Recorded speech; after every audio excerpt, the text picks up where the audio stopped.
Executive কমিটির সদস্যবৃন্দ, আপনাদের সবাইকে শুভেচ্ছা এবং অনেক ধন্যবাদ। এই দূর দূরান্ত থেকে আমাদের সদস্যরা এসেছেন এবং আজকের এই মিটিংটা গুরুত্বপূর্ণ একটা মিটিং নিশ্চয়ই, এবং অনেকগুলো কথা আপনারা বলেছেন যেগুলো দিতে চাই একটু একটু করে হলো। জীবনী জলদাসের কথা, সেই প্রথম জীবনের কথা মনে হচ্ছে, সেই 85-86 সালের কথা, যখন আমরা 7টি জেলে গ্রাম নিয়ে কাজ শুরু করি। এখন একটা বিরাট এলাকা নিয়ে আমরা যদিও কাজ করছি প্রায় 20 লক্ষ লোকের সাথে, কিন্তু ওই কাজের যে ভাবনা, ওই কাজের যে অনুভূতি, সেটা কি কখনো ভুলতে পারবো? সেটা পারবো না। যাই হোক, আপনাদের অনেক ধন্যবাদ। আমি যে কথাটা বলতে চাচ্ছি, আপনারা জানেন যে এটা 40 বছর আমাদের পূর্তি হয়ে গেল, কিন্তু তারপরেও আমরা 40 বছরের পূর্তি করতে যা করা দরকার সেটা আমরা করতে পারি। কেন পারিনি সেটা বুঝতে পারছেন। দেশের এখন বর্তমান যে অবস্থা, এই সময় তেমন কোনো অনুষ্ঠান করাও দুঃসাধ্য প্রায়। কিন্তু আমরা আশা রাখি যে নিশ্চয়ই সময়ের পরিবর্তন হবে। আমি খুব আশাবাদী মানুষ, এখানে অনেকেই আছেন আশাবাদী লোক। একটা সময় আসবে যখন এই বছরের মধ্যে 2026-এর মধ্যেই হয়তো আমরা 40 বছরের যে পূর্তি অনুষ্ঠান সেটা করতে পারবো। এবং এবং আমি তোমার কথা বলছি রানা, আমাদের ইচ্ছে আছে কয়েকটা গবেষণা পেপার প্রেজেন্ট করার, এই কয়েকটা সেমিনার করার, এবং আমরা পাবলিকেশনেও যাব। আমাদের কাছ থেকেও নতুন প্রজন্ম যারা কাজ করছেন, প্রায় 6,000 লোক কাজ করেন কোটেকে, তাদের কাছ থেকেও আমরা তাদের লেখা নিতে চাই এবং সেটা পাবলিশ করতে চাই। এরকম স্বপ্ন বুকে এখনো ধারণ করি। আপনারা সবাই নিশ্চয়ই দোয়া করবেন যে সেই সময়টা যাতে এই দেশে আসে।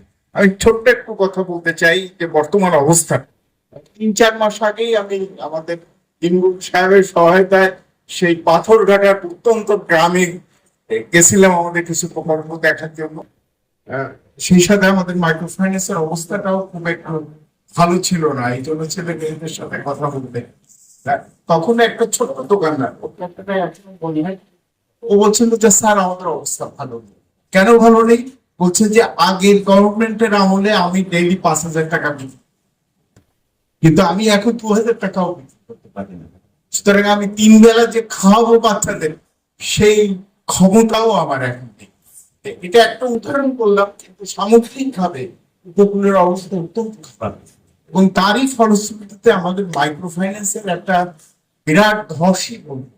কিন্তু আমরা খুবই আনন্দিত যে নভেম্বর এবং ডিসেম্বরে সেটা আমরা অনেকটা কাটাতে পারছি, এবং আমি আশা করছি আগামী 3 মাসে এটা আরো ভালোর দিকেই যাবে, যদি দেশে একটা বিপজ্জনক কোনো পরিস্থিতি সৃষ্টি না হয়।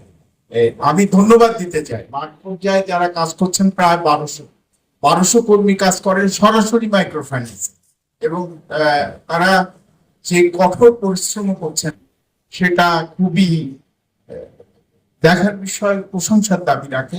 এবং আপনারা জানেন যে আমরা মাইক্রো ফাইন্যান্সে প্রায় 2 লক্ষর উপরে মহিলাদের সাথে কাজ করছি।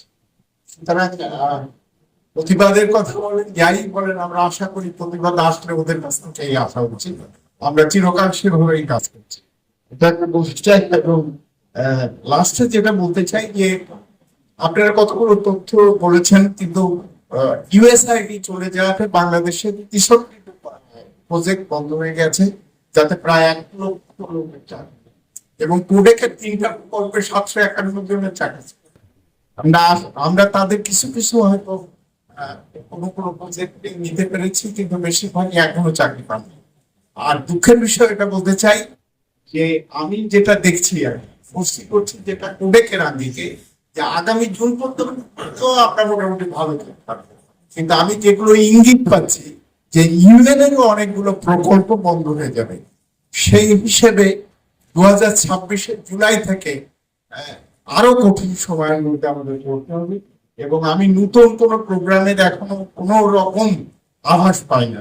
যেগুলো পাই সেগুলো কোডেকের জাহাজ চালানোর জন্য খুব একটা সহায়ক নয়। সুতরাং আগামী দিনগুলো যে খুব আনন্দের সাথে আপনাদের সামনে উপস্থিত হতে পারবো সেটা আশা করতে পারছি না, কিন্তু আশা ভঙ্গের কারণ নেই।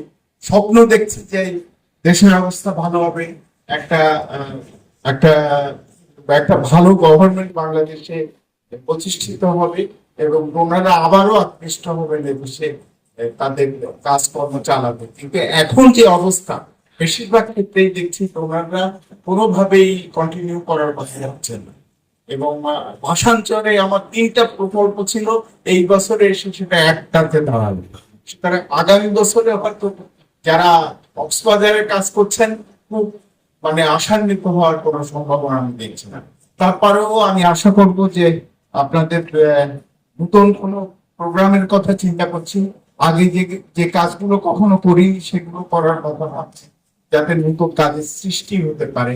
কিন্তু সামগ্রিকভাবে আশার এখনো তেমন কোনো সুযোগ আমি দেখছি না।